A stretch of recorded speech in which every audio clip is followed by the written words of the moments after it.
last call.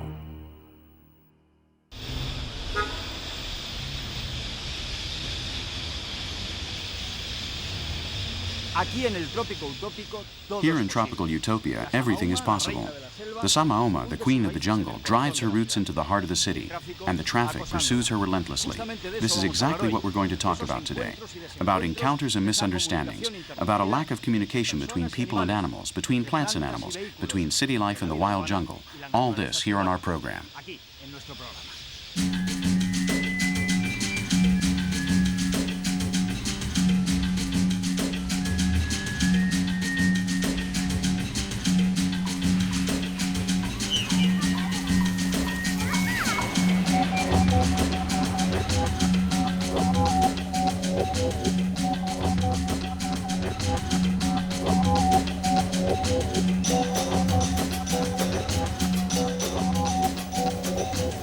Today, 40 million Brazilians are living in a place that is completely different from what it was when they were born. 40 million wandering individuals come to the city in search of a dream that almost always ends up as a bitter vision. Too close to nature to miss it, and too far away to enjoy it.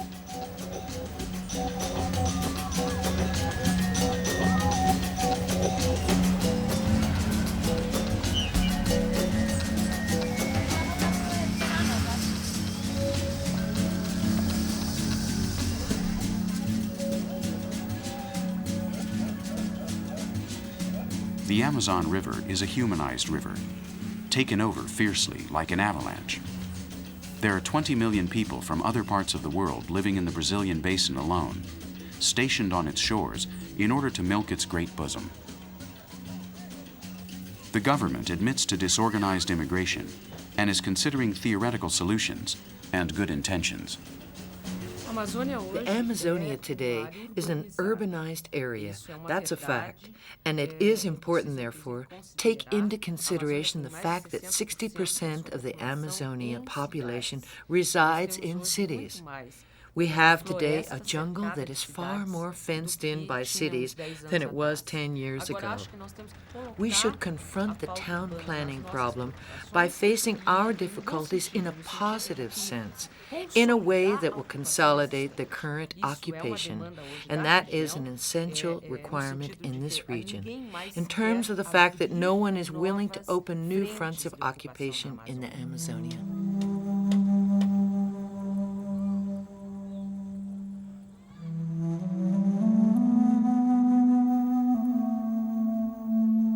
But not in practice. These are two different things. Today, right now, thousands of people still see the Amazonian jungle as no one's land, or rather, everyone's land, to which the cruel rules of the city game should be imposed.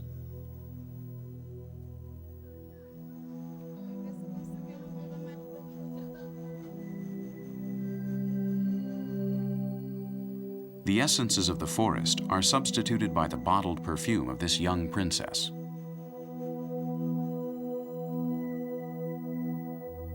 The kingdom of the jungle. It's losing terrain before the state of the favelas, and this promised land is acquiring a new image. Drawn by the messages of the state radio, hundreds of landless families of the Movimento do Sem Terra come to this destroyed paradise, and after leaving their tracks, they realize that nothing will be the same again. When people started clearing these lands, it was sad because you would see araras, small monkeys. It's terrible to see how those animals try to escape. And it's hard not to cause them injury. There's not enough room here for all of us. It's either them or us. The animals have hidden. Man is a destroyer on his own. He just destroys. He doesn't build. He doesn't do anything to build. He just destroys. We've built this house here and we're not moving. Life is hard for us too. In the 1970s and 80s, the National Institute of Colonization and Agricultural Reform decided to place 5 million colonists from the northeast region of the country in Amazonia. 5,000 families answered their call, which included free land and a minimum salary during the first 6 months. The colonists quickly learned that the land lost fertility after 2 years.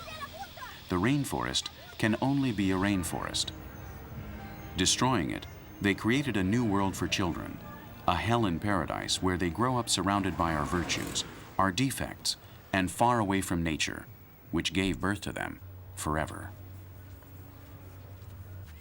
Children play traditional games. Marbles in Brazil are bolinhas de gude, round like the attacked planet.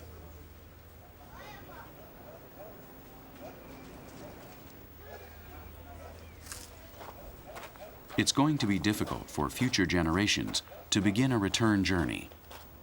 There is too much exhausted land for it to be what it once was.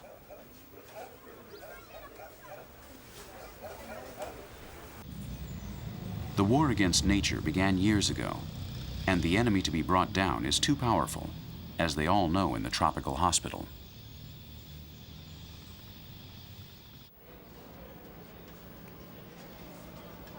Every day, dozens of citizens come to the Manaus Hospital Center with symptoms of an illness that is new to them. Malaria, with its 2 forms, vivax, which is less virulent, and the feared falciparum, which has mortal consequences and which has already entered their blood and their lives.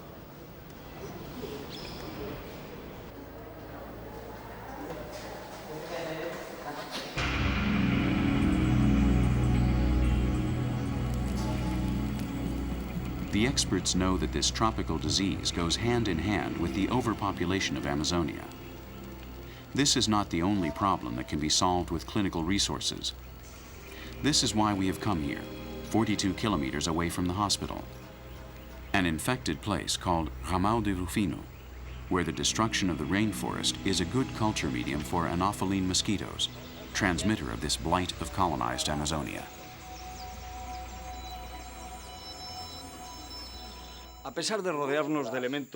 Although we surround ourselves with warm elements and sensual things like a hammock, like we tried to find one time in the rainforest, it is not the best place to be inhabited.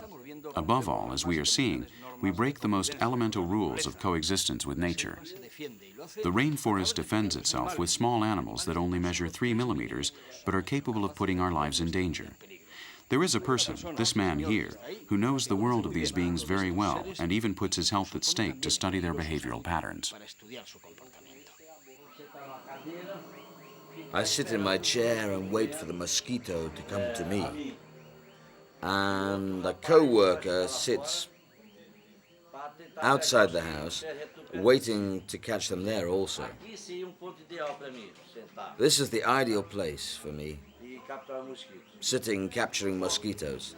I stay in this place from 6 in the afternoon. I take the elastic tube and another test tube, and I wait for the mosquito.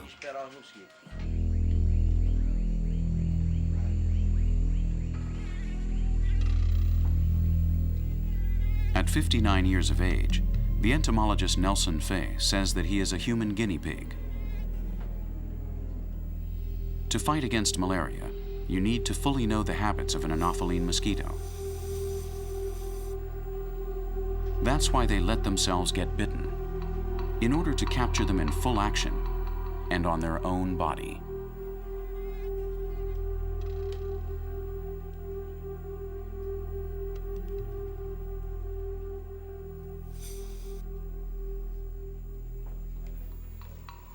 He has been doing this for 36 years.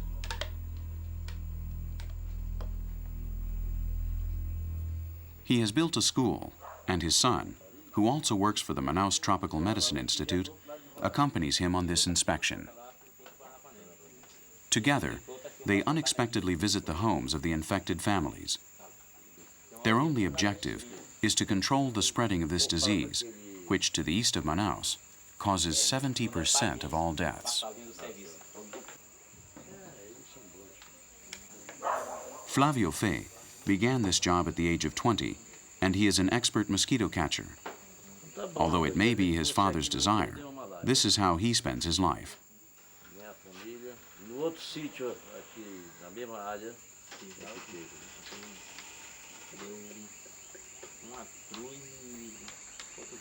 These Anopheline larvae are a potential danger. The female mosquitoes are the transmitters of this evil disease, which makes it hard to believe that, with a lifespan of only 6 weeks, they could kill a human being. In 1970, there were 52,000 cases of malaria in Amazonian Brazil, and today there are more than 500,000. With his studies, Dr. Nelson Fay collaborates in finding a vaccine, a cure against a disease that he has suffered himself.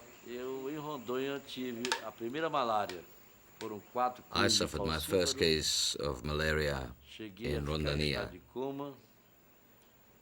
I was overtaken by 4 types of falciparum. I fell into a coma and was taken to Manaus in a government airplane, and there I was cured. We returned to Rondônia again in 1967. I also worked there in a place where medical assistance was given at any rate. From 1966 to 1998, I came down with 67 types of malaria. According to a United Nations report, within 50 years, 6 million square kilometers of rainforest will have been urbanized. If human beings want to live here, they will have no other option but to cede land to the legitimate children of the jungle that, in truth, arrived here long before we did.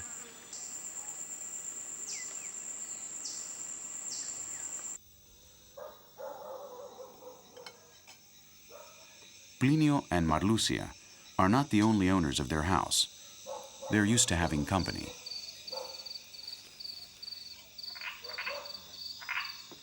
Their daily life is closely watched by the eyes of the night. The father of the Amazon has millions of spies under his wing, which will ensure that the highest law is upheld. If the human species wants to live in the rainforest, he will have to be life-sustaining.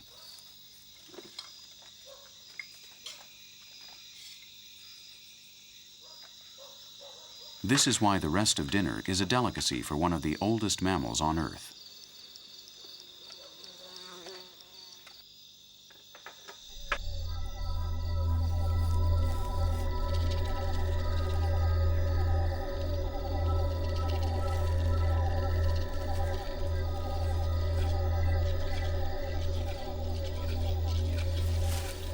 A mucura, an American marsupial of tree-dwelling customs, is very interested in the sink of this river couple.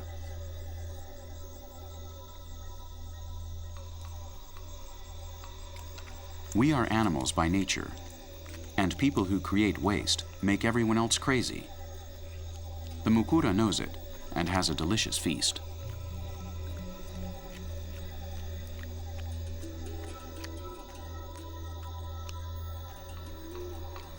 Found from Argentina to Canada, this omnivorous possum species takes advantage of man's presence on the riverbanks with premeditated attacks at night. She forms part of the stray fauna in the Amazonian cities, and one that you can often see on the asphalt.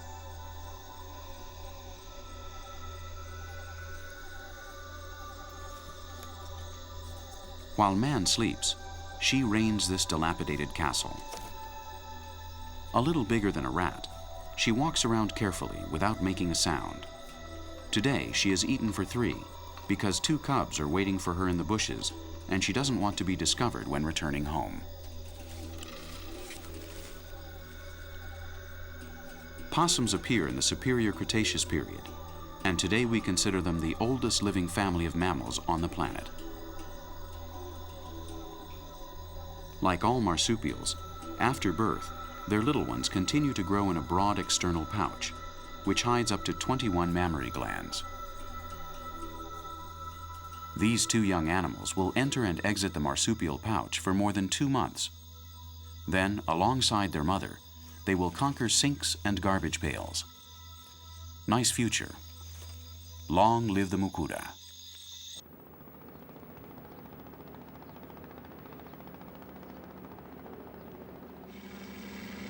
The reddish tropical sunset brings us a red-hot story. Red blood on top of a green decorative cloth of this urban enclave.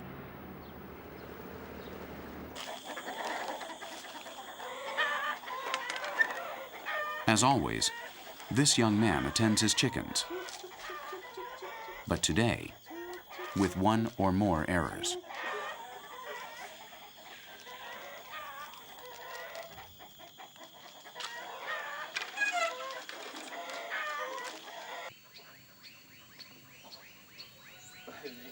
Friendship is highly valued in any corner of the human universe.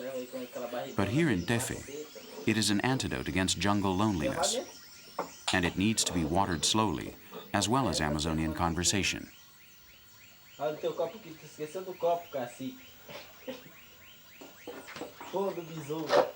This common episode of coexistence on the humanized riverside of a vindictive river could be called Butch Cassidy and the Sundance Kid. The heat is sticky here, as always, but to sleep out in the open today would not be a good idea.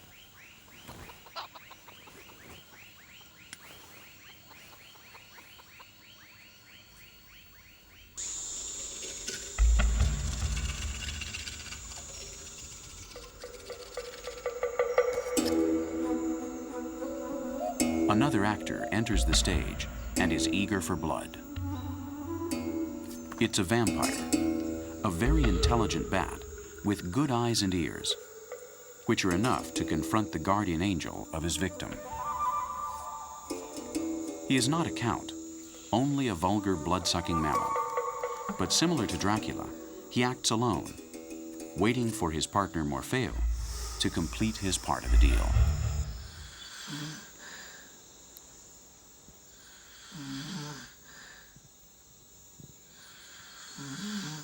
A great flyer, the vampire moves well on land, even in the circus itinerary that his destiny has chosen for him today. There are no obstacles when he smells the sweet blood of someone young sleeping. All the red corpuscles are equally wonderful, but some are more expensive than others. It's not easy. If the man wakes up, this raid will cost him his life. Destiny prevails, and the chicken blood today is free. No one is perfect. The young boy sleeps soundly, but he left the henhouse gate ajar.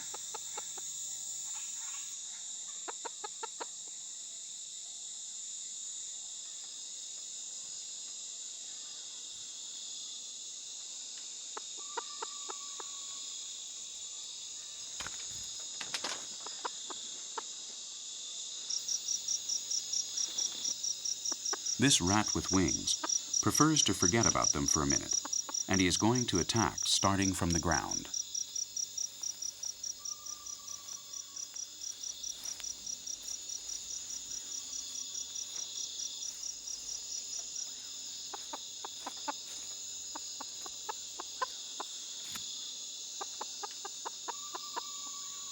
The chickens still do not know what's going to happen to them.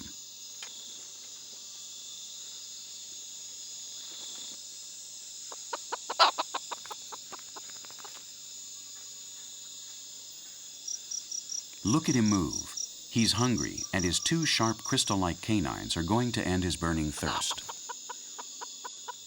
Vampires know how to wait and will not seriously attack until their prey are asleep.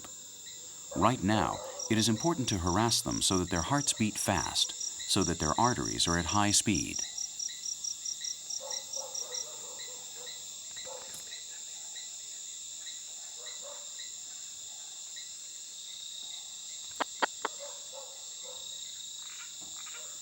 There are very few such expressive and obstinate animals like the Amazonian vampire bat.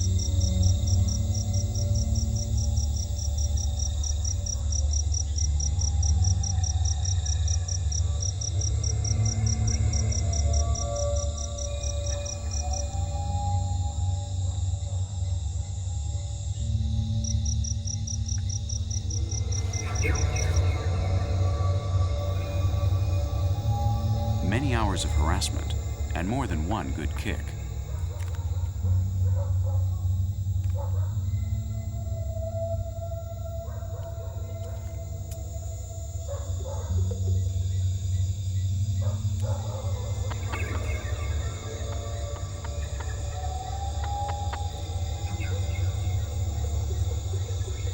Sleep is for mortals, and this is a mortal chicken. She's already in Morpheo's hands, and she is unarmed in this four-sided box with no way out.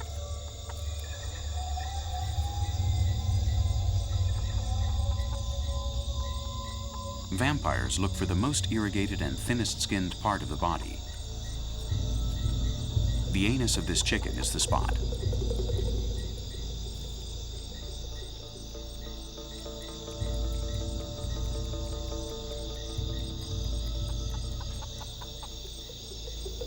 This wonder of evolution has only 2 canines and 2 incisors. The rest of her teeth have fallen out. They don't serve for anything. Her saliva is an anesthetic and also an anticoagulant, which makes licking the injury for a few minutes easier. In tropical America, there are 3 species that represent the only 3 genuses of vampire bats in the world. Animals that only live on bird and mammal blood, including humans, which are found more and more often in this area, and are also the consequence of a nocturnal bleeding that can transmit severe infectious diseases. A high price for daring to cross the threshold of the Prince of Darkness.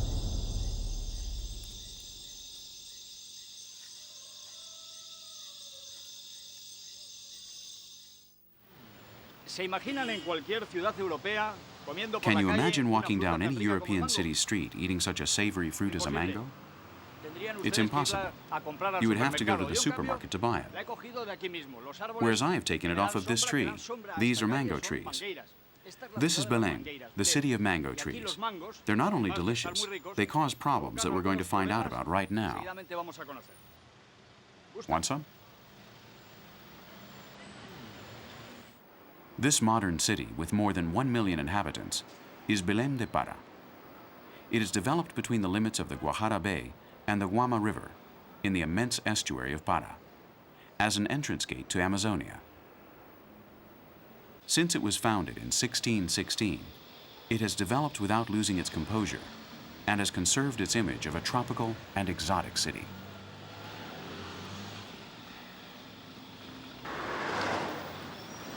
When in season, the immense trees that beautify the avenues let their fruit fall to the ground.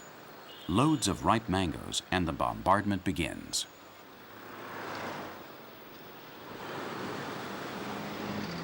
Antonio Lemos, governor of Belém, decided to promote the tree-lined streets of his city with this Hindu fruit, the Mangifera indica. And in 1889, he began to plant seeds brought from the faraway East Indies to these lands so close and so familiar. This is how Belém de Para began to be known as the city of mango trees, a metropolis in which chlorophyll exerts its natural power. The trees that we are seeing are more than 100 years old. Their shade is a delicacy, like its fruit, valued by everyone, locals and visitors alike.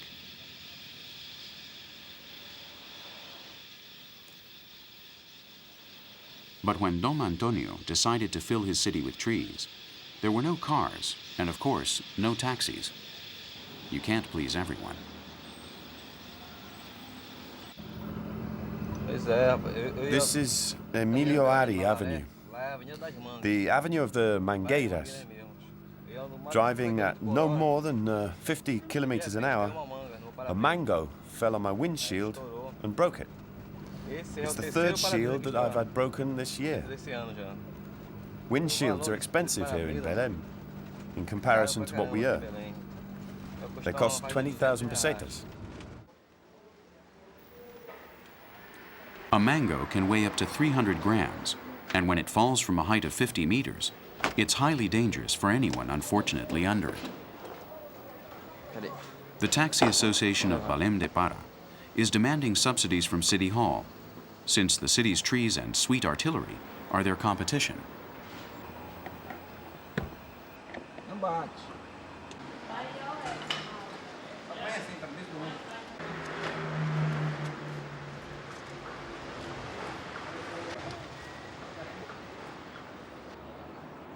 It was a mango that fell on the windshield and broke it.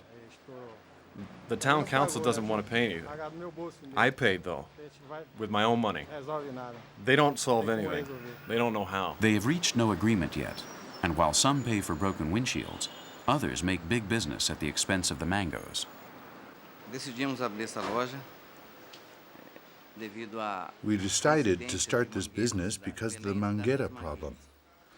Belém is the city of mangueras, so since we have a deficiency of windshields dating from some 20 years back, we decided to open this store in order to cover the demand, using the name of the region, Para-brisas.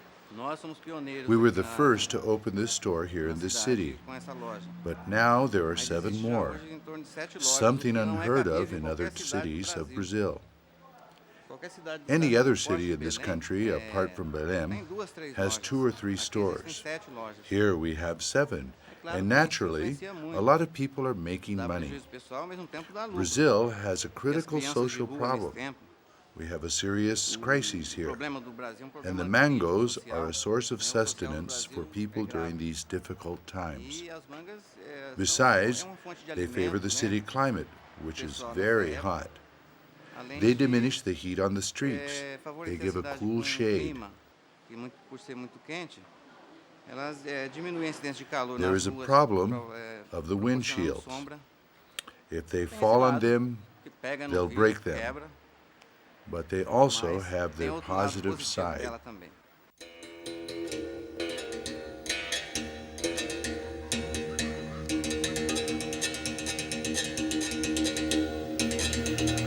This big 24-hour laboratory reveals to man, whenever possible, what we are seeing in this episode. The largest humid tropical forest is found here, with its wealth and its miseries, tripping up or seducing man and his greed. Conquering Amazonia is something that we will never achieve, although we continue to try with a chainsaw or machetes. The rainforest defends itself, remember?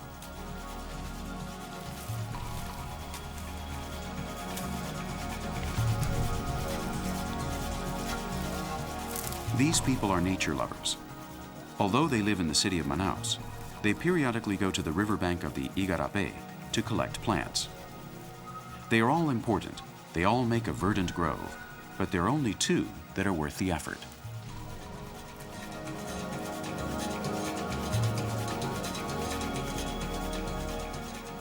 They are looking for a liana, the Cipó mariri, and the leaf of the chacrona, wild plants that grow spontaneously in the heart of the jungle and are watered like all the other beings of Amazonia, by rain and by time.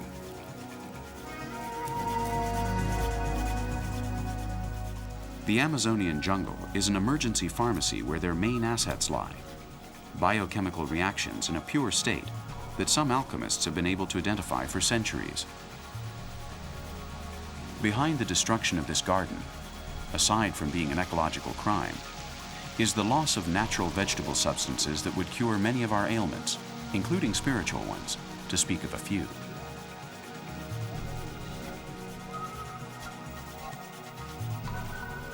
Already at home, in the center of Manaus, the gathered plants do not lose their shine.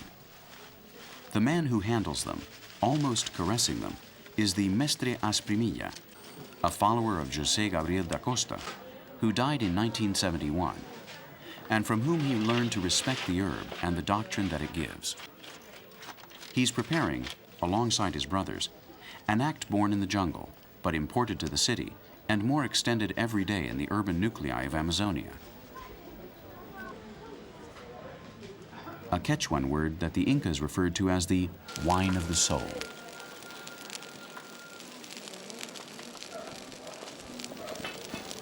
Separately, neither of these 2 plants will have any effect. Only together with the ancestral wisdom will they fulfill their hallucinogenic effect. Working in a team is essential so that everything flows positively.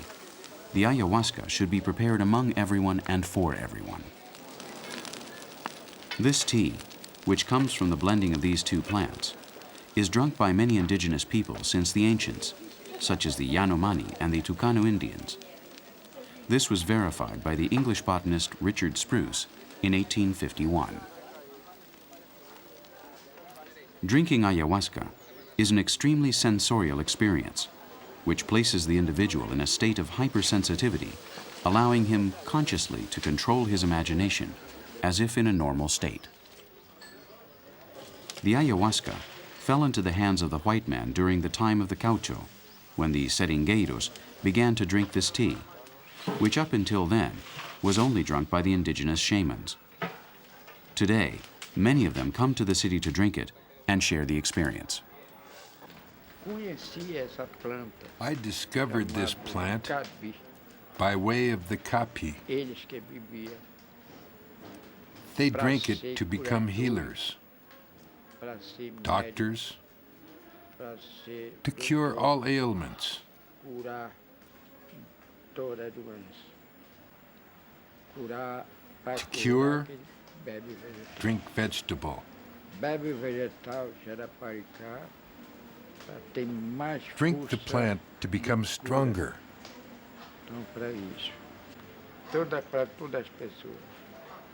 It's just that it's good for everyone. Men, women, children, everybody.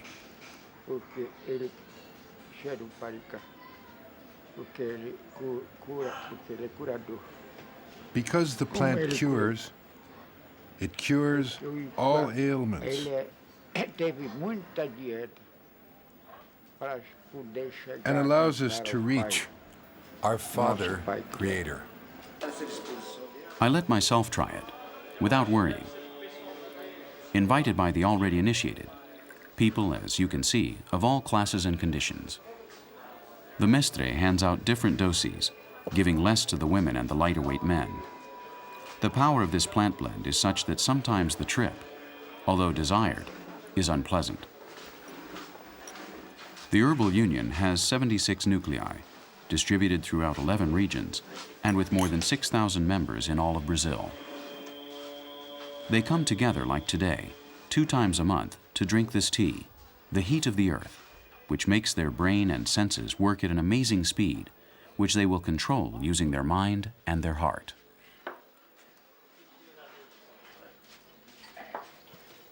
The ayahuasca is bitter, and they give us a slice of orange in order to swallow it easier.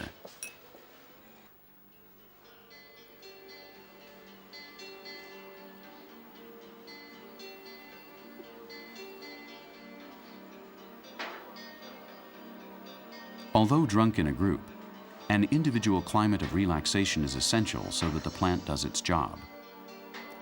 Each day, the ayahuasca is presented in a different way, and one dosage is never the same as the next. In my case, it took half an hour to notice the effects. 30 minutes of concentration, curiosity, and a little bit of fear. Apart from what has been suggested, the biochemical is strong and real. The harmina and harmalina of the cipó mariri and the dimethyltryptamine from the chacrona plant are mixed without secondary effects and do not cause addiction, just as the Health Secretary of Brazil admitted. Aside from the spectacular psychotropic effects of this tea, which has already invaded every corner of our minds, the ayahuasca is not an illegal drug, and in Brazil it is drunk by thousands of people.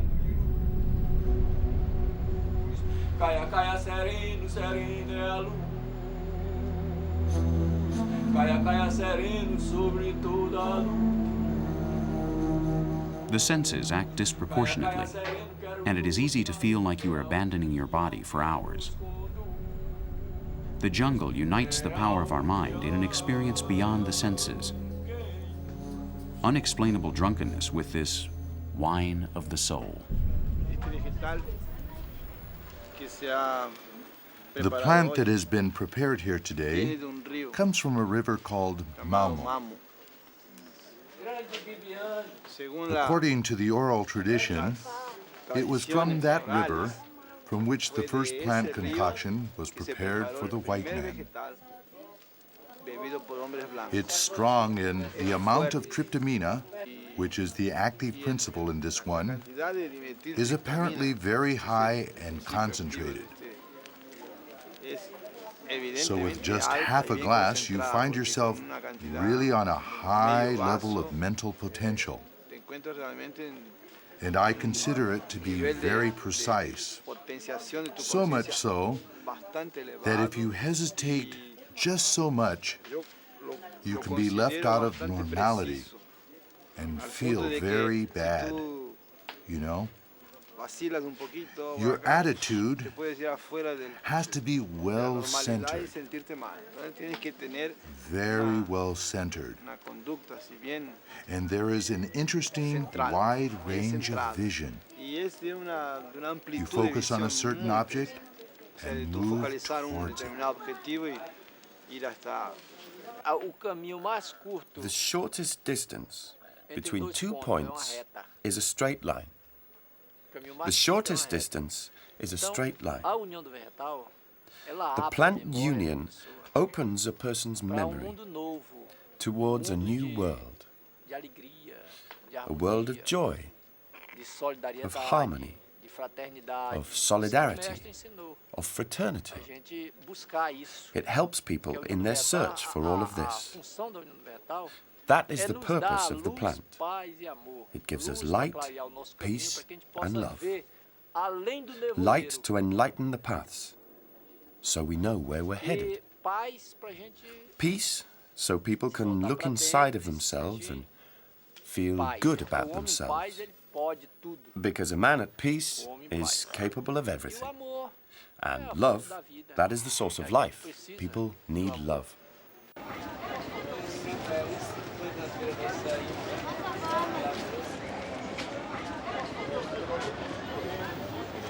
Here at the Vero Peso market, the rainforest is also medicine, but in this case, of animal origin.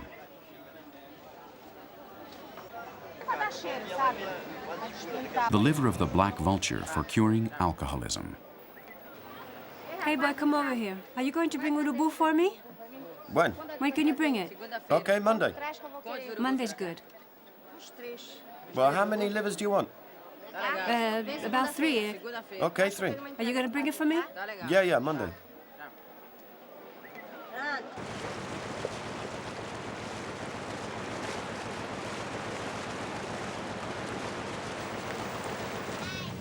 A healer, a specialist in exotic potions, has hired the best person to pick up this week's order. Oziel leaves Belém to search for a vulture liver that costs about $3. He travels for an hour and a half by boat to Barcarena, a small town where the black vulture is very common. Here it reproduces, and for Oziel, it is the perfect place to hunt. Like all hired assassins, this young man knows the best time and place to commit the crime. Although the black vultures camp where they like, Oziel knows that the street is not a good place to hunt for them. They are as smart as he is, and although it may not seem true, they escape the least suspicion. The town garbage dump is the perfect place for the crime. His brother Silas is waiting there with a vehicle and weapons. As the India of Mother Teresa, there are untouchables here too. This Brazil doesn't move to the rhythm of the samba, and the thousands of soccer fans are not seen around here either. We should be somewhere else, in another country, another planet. Pirouettes of human geography.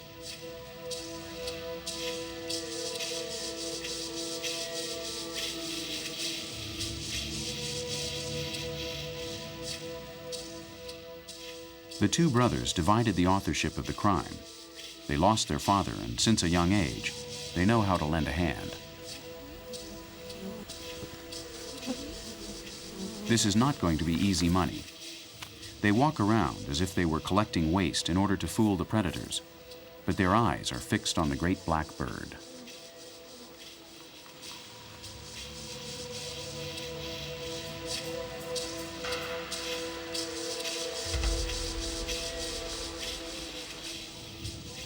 The rain is on their side. The black vultures don't fly as well with wet wings. Moreover, like everyone around here, they're hungry and pay more attention to their stomach than their lives.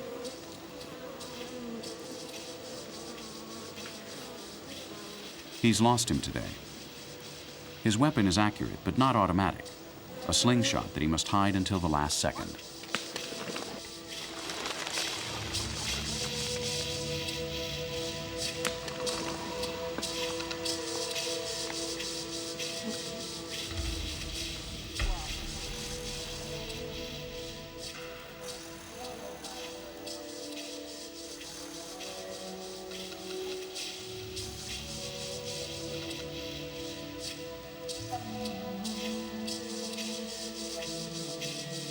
It's not the first one they've killed.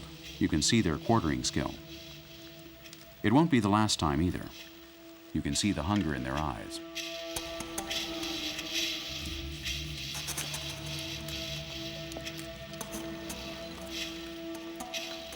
Although the client only wants the liver, the boys will take advantage of their prey and earn some money off this vulture with other clients. In the kingdom of the poor, everything cures and everything kills. This is how everything is in the most sordid suburb of the Amazon, far off the tourist paths. Thousands of people are living day to day in this hell.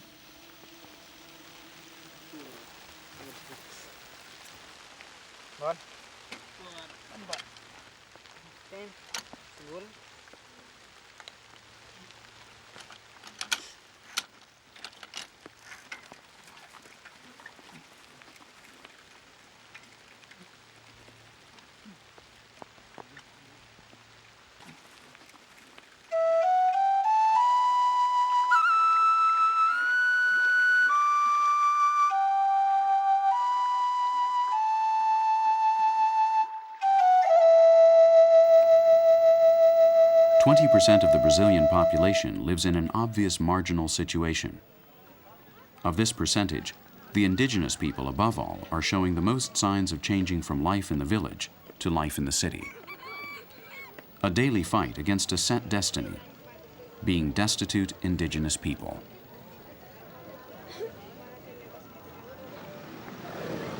The Tikuna Indians left the rainforest decades ago, and today they walk on asphalt instead of mud.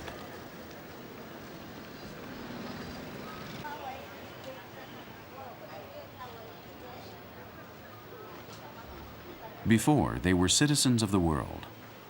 Now they are simply taxpayers of Tabatinga or Leticia, two bordering cities of Brazil and Colombia.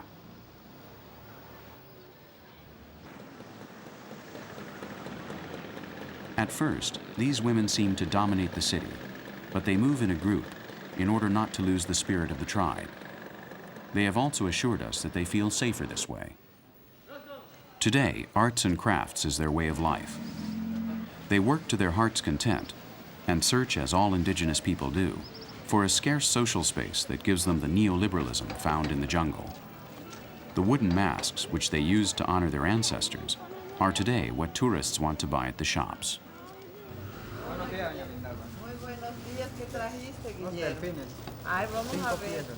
Guillermo Awanari is also a Tikuna Indian, and he belongs to the Kokama tribe. He talks about the reddish wood of the pau rosa like few people can, and he does it well. How much are they?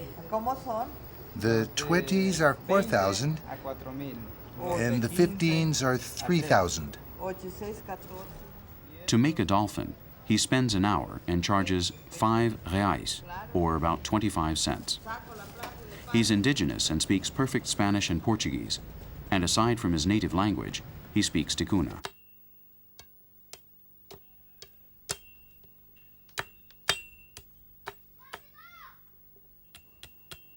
His art means life security in an economic and unimaginable social system for his parents, who lived in another world. He earns more money than most compatriots, but this does not remove him from reality. He speaks loud and clear. I've never done any other kind of work. I've always done this. I've done this since I was very young. And things have always gone well for me, thank God, yes. Although it's not enough, no? But at least it's enough to keep food on the table.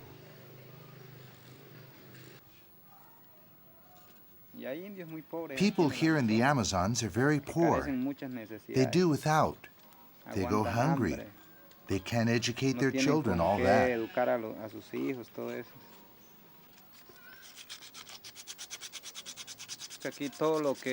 Everything you need has to be bought with money. It has to be paid for. While down the river in those small villages, there are rivers. I mean, there's a lot of land to be worked, all those things, no? Then it all depends on your work. You work hard and you have all you need, but here it's not that way. If you don't have a job here, then you can't live.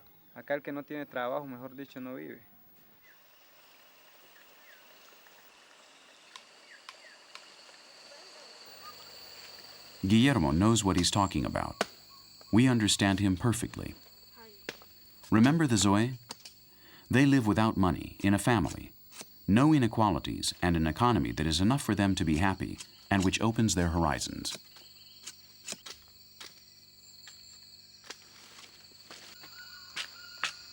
Today they work for wood, but they do not sell it to anyone. They only want to take care of their skin and be prettier. It's that simple. The Rainforest is the giant supermarket where everything they need is found, without price increases or being fooled.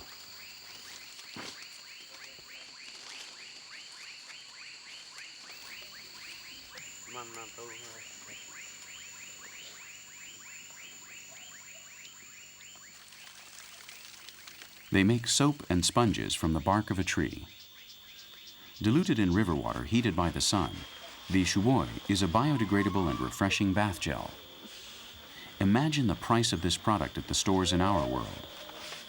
Peace has no price, and the Zoe don't want to lose it.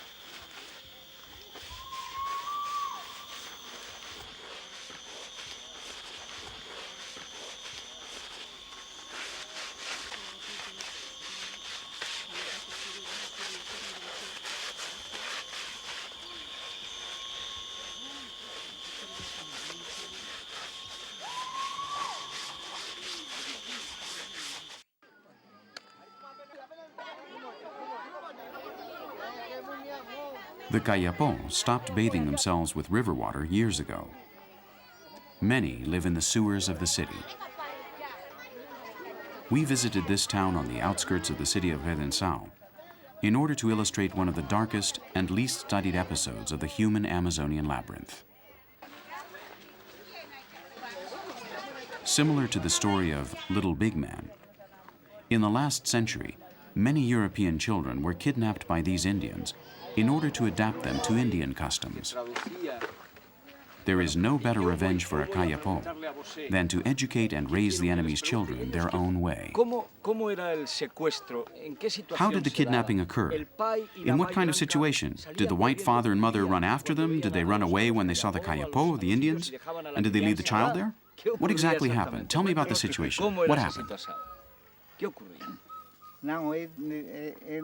That never happened. Our village is very big, and the child would remain in the center of the village. A lot of people are watching. There's no escape. The men and women of my village take good care of him. And when the child grows up, they put bracelets on him. They cut his hair, just like an Indian. And women are adopted by the Indians just like the men are, exactly the same way. Yes, the women, just like the men. And a white woman can marry an Indian without any problems. Yes, that too. And they can have children. It was not easy to talk about this or get information. But we made it here after flying for 2 hours to meet this black woman, kidnapped as a child, and now married to a Kayapó Indian. She does not speak Portuguese, and her name is Quape, or Closed Eye. Aside from the many years that have passed, she remembers little. I must have been about 4 years old, more or less. I already knew how to hide and how to say mother and father. I don't think I'm from Sao Paulo, nor from Altamira. I think I'm from very far away. This is a difficult subject which we are treating delicately. The heat of the conversation recalls some scenes of the kidnapping. What did you know about me? You were very young when Vaporoti, my husband, brought you here. He was very happy, singing along the way. I remember you were straddled on his side. But it must have been a long journey. Did I cry a lot? You were very frightened, but we were very happy. There is no doubt that this little big woman is an authentic Kayapó Indian. To prove it, she has cooked us piabaña, a type of fish for her husband, wrapped in cassava and baked in banana leaves.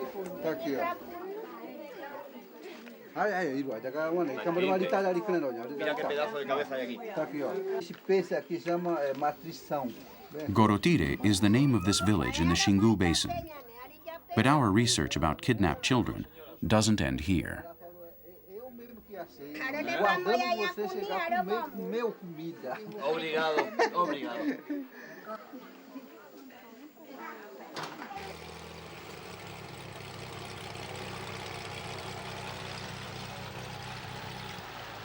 Without the authorization of the Brazilian government, and under our own responsibility, we flew to another Kayapó village.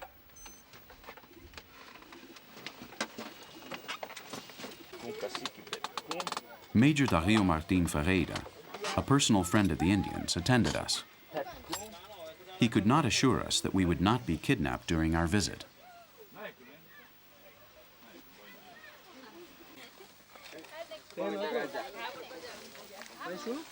Soon our man appeared. Filming was prohibited, but we couldn't avoid it. It's in our blood.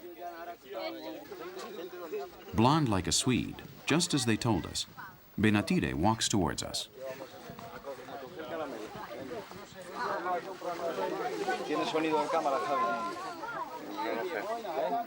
He's a freckly Kayapó chief with a very Nordic appearance.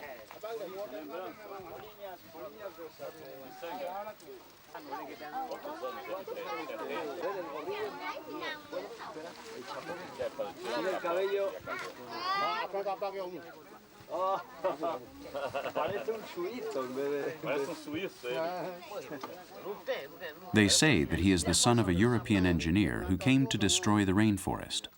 Who knows?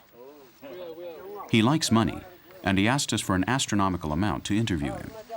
He arrived as a baby and has lived his entire life as an Indian, what he is today.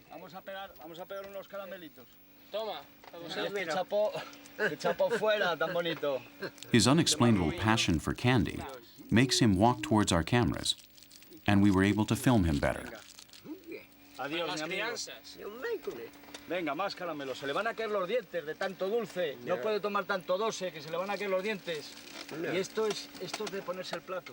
If they were to discover us, this documentary, or its masterminds, would not have come out unharmed. Right here is where they detained an important federal policeman until the government paid $80,000 for his release. Adiós, abuelo. Vaya embora. The Kayapó do not like to make their victory over the white man public. They prefer to enjoy it in secret.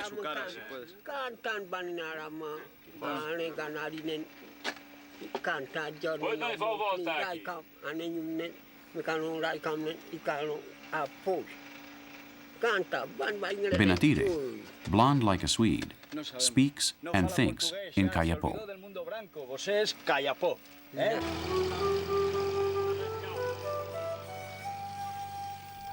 We will finish this episode with some snapshots of a human who was doomed to grow in the urbanized Amazon and who will end his days in a remote land of the Kayapó Indians. Remember, the rainforest defends itself.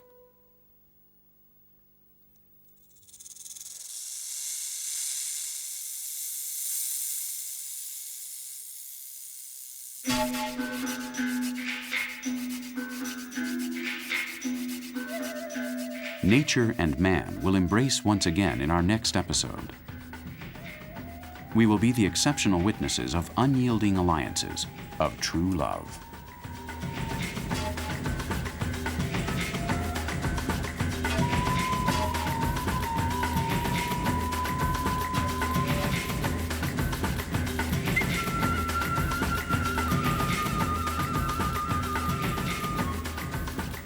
Passion felt by a naturalist who loves life and fights to defend the Amazon and its truths.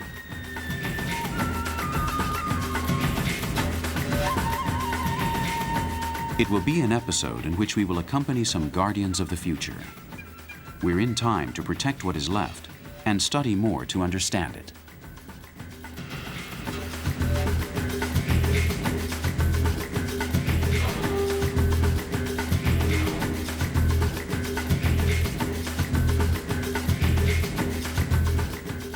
That is why we propose accompanying those who know better, because Amazonia is in good hands and the fight is not over yet.